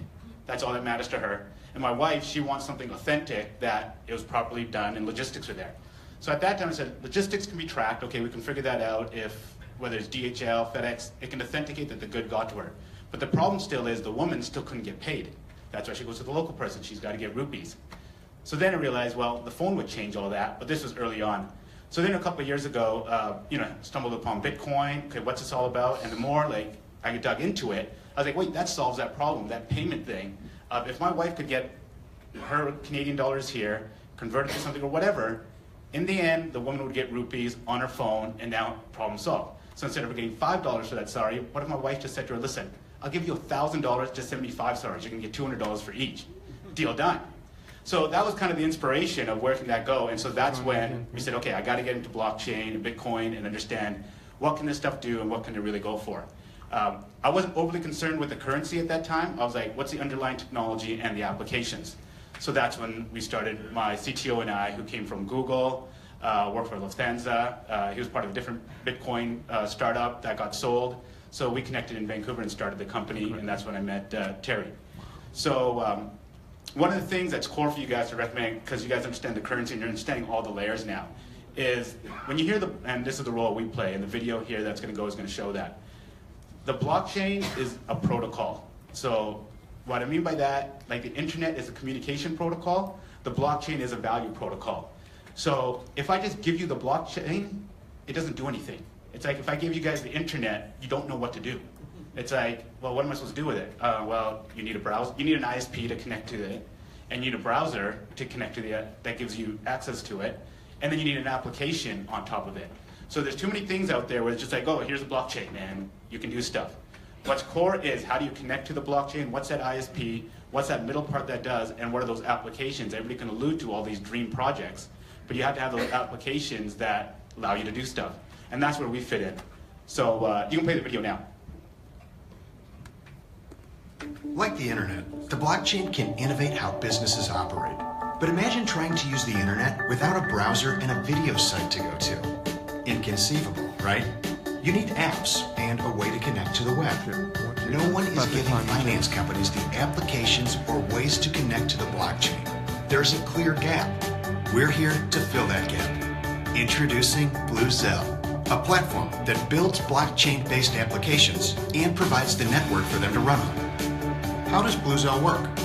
First, our tech engine has 3 modules, making it faster and cheaper for us to give you products like payment networks, personal injury insurance, shared KYC systems, and more. Second, the BlueZell network makes sure everything is running smoothly over the blockchain.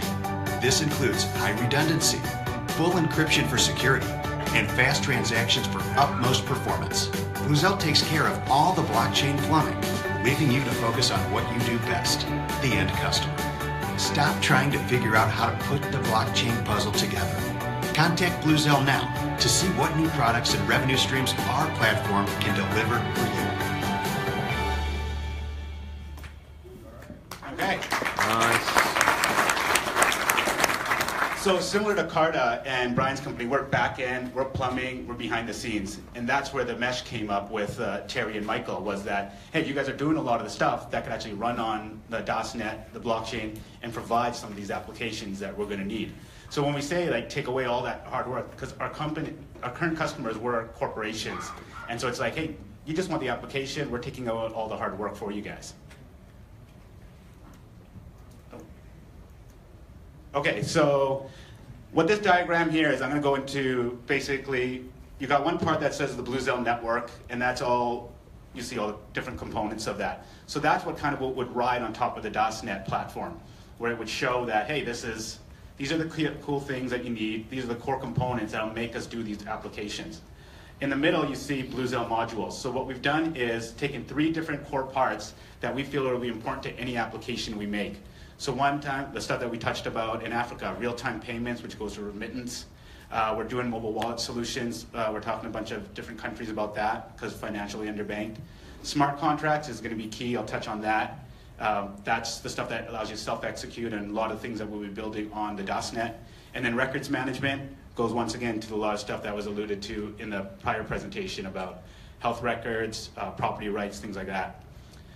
The stuff on the right where I say applications, now that's not dream scenarios that a lot of companies sit there and talk about saying, hey, these are things that you could do on the blockchain. You'll see a lot of articles and white paper or papers written about this. This is stuff that we've actually done for companies. So we've done interbank payments over the blockchain from one country to another. That was done with Maybank in Malaysia. We've done injury insurance and travel insurance.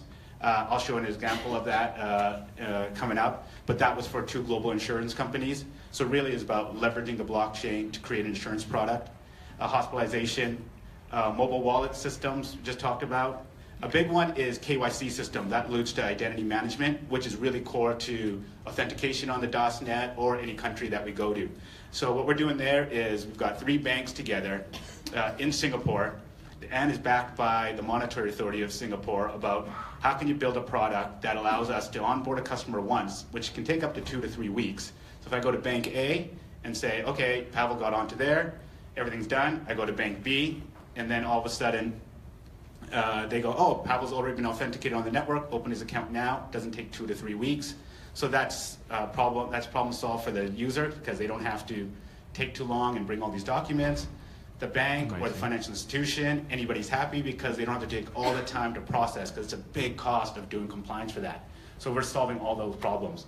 And then custom payment networks is something we believe that whether it's DOSNet, ourselves, that you can privatize and create almost white label payment networks to different jurisdictions that allow them to control their own currencies in their own community, but connect to every other one in the world and not have to deal with traditional banking systems and whatnot. Okay, so hopefully if that all makes sense and isn't too much. So here's what we're going to do with DOSNet. So what we've done is we're bringing the technology and the tools, particularly on the application layer of how do you build these products.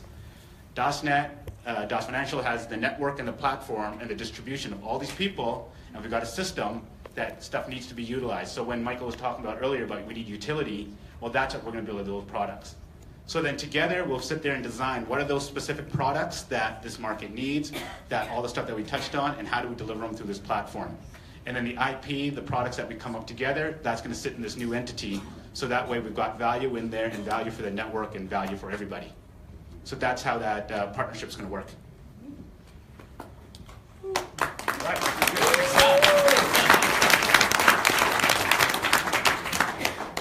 Okay, so one example and why, because people ask like, okay, what's so great about smart contracts? And particularly because we've been talking about the underbanked and things like that and why this adds value. So in places like Asia, particularly India, China, Southeast Asia, I think there's like less than 5% of the population actually has insurance. And the reason it is because people think they don't trust insurance. It's not transparent to them of what value they're getting, and it costs too much. And there's no accountability if people can fraud the system and all that. What does a blockchain do? The 3 biggest things. It adds trust, accountability, and transparency.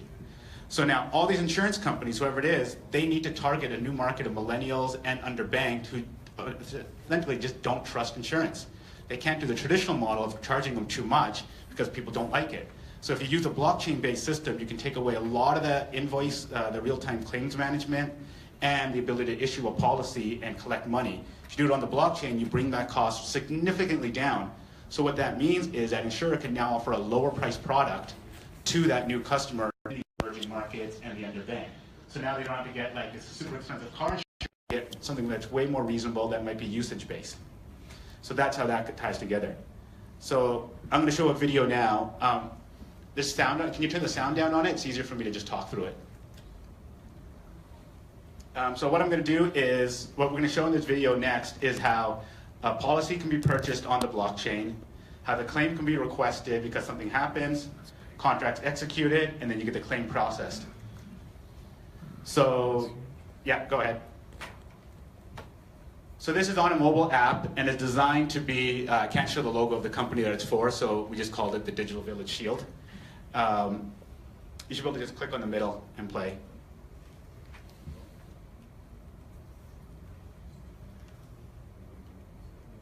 There you go. Whoops. You gotta go back.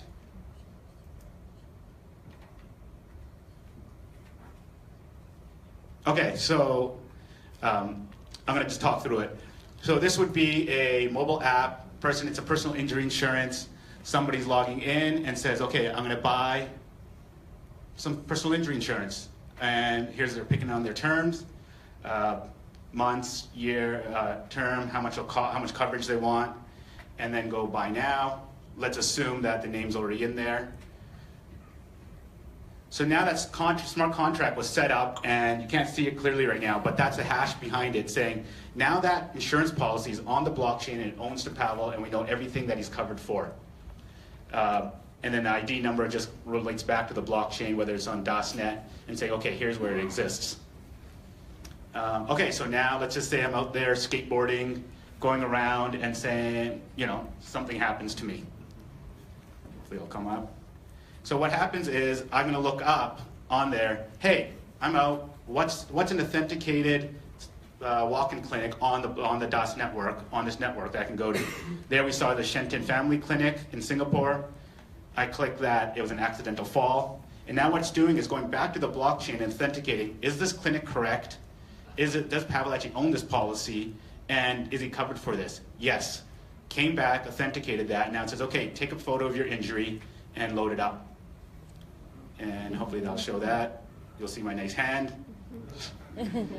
So let's say I got cut skateboarding. And we will submit that. So now it's taking a copy of that picture of that injury, uploading it onto the blockchain, so there's a record that exists. And there's an ongoing claim number that comes on.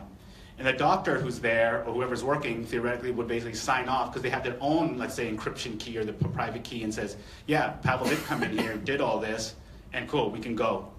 We sign off on it. Here's my fake receipt that I'm uploading.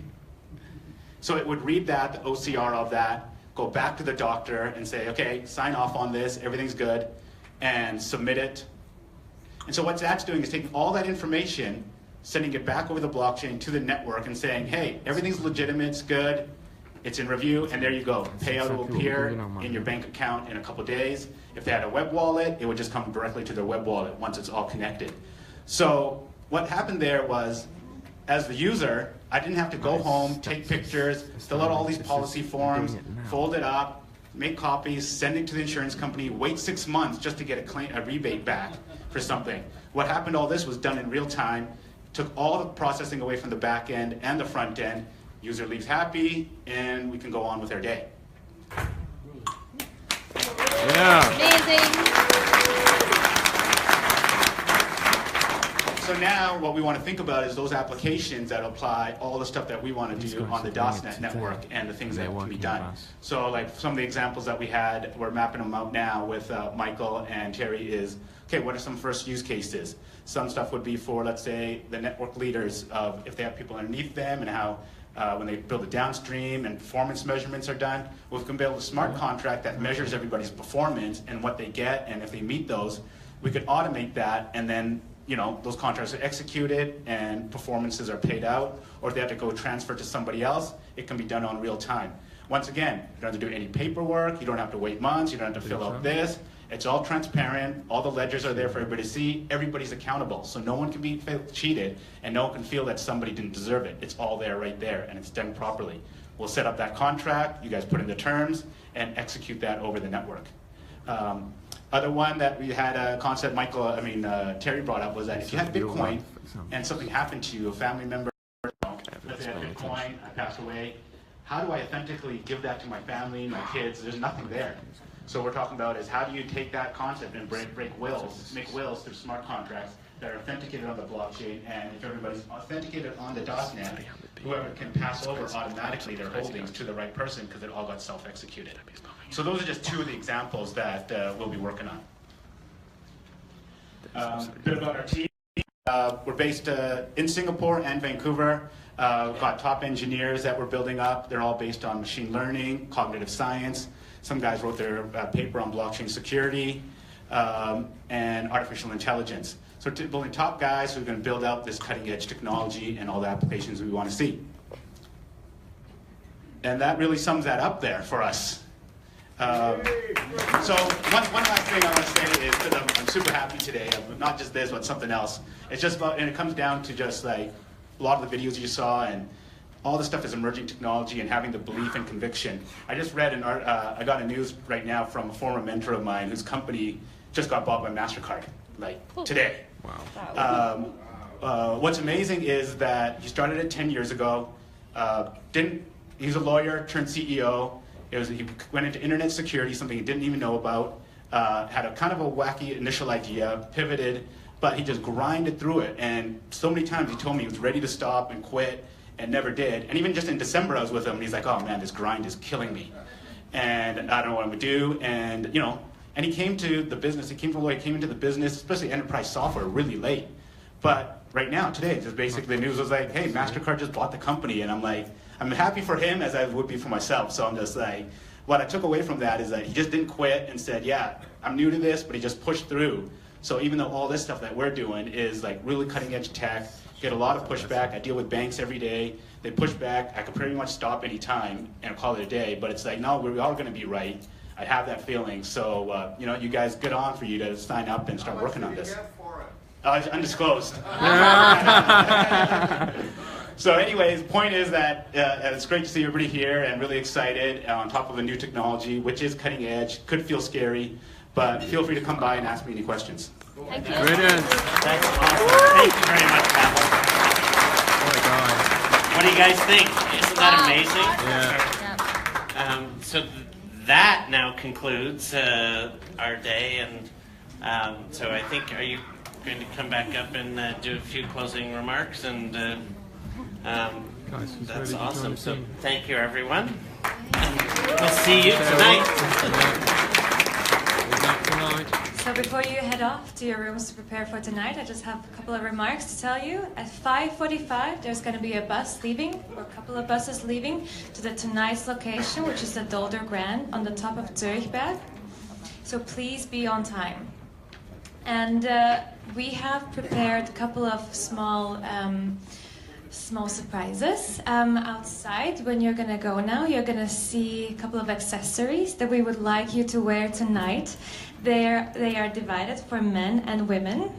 So please wear them tonight, and also at the end of tonight it would be nice if you would give them back to us. And for the ones who have headsets, please leave them at the registration desk. And for the management team, the little surprises giveaways will be already delivered to your room. Wow. Thank you.